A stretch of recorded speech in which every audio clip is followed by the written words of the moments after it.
Hey, this is Cam with Blacktail Studio, and this week I finally get to use one of these old orchard slabs. And if you don't know, apparently walnuts from the store come from trees in orchards, and this is a slab from one of those trees down in California. And they do make really cool tables, or slabs, I should say, but they don't get very big. And so this is this kind of funky, weird, rotted out piece that I really had to find the right client for.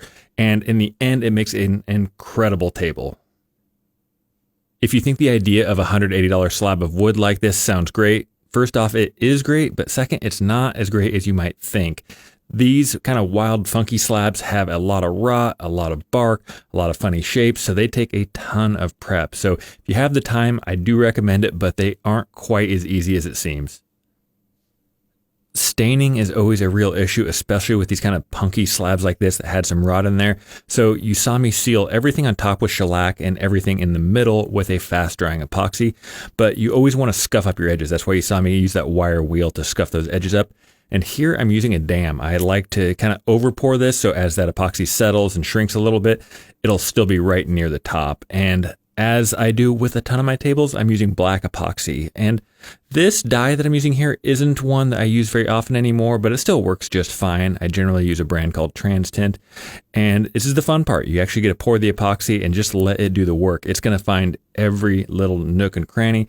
And as you can see there with that dam, I can overfill it just slightly and make sure I can keep this table as thick as possible. One of the common mistakes I see people make with these epoxy tables is they wait just barely 3 days, take them straight and get them planed. And while sometimes you can get away with this, I do recommend letting them sit for 2, 3, even 4 weeks sometimes if your shop is a little bit cool. And here you'll see some of those imperfections I had to fill because there are so many in this kind of punky slab.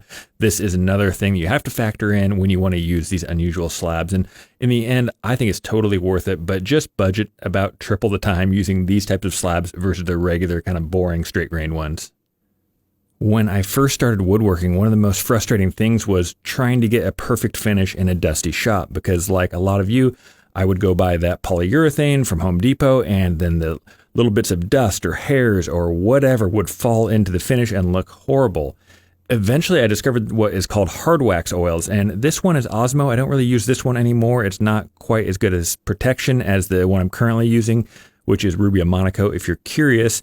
And the cool thing about these is you basically just wipe it on, wipe it off. It gets its protection by soaking into the wood, not providing a protective layer on top.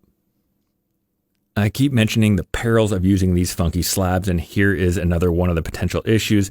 This was some rotted area that I didn't remove, and I wish I would have spotted it earlier, but I'm glad that I spotted it now before it made it all the way to the client.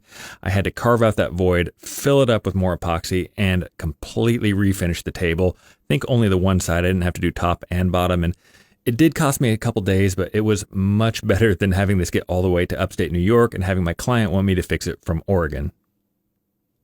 My clients always get a choice of what base to use, and this one was actually drawn up by my client, and the attachment for it was really simple.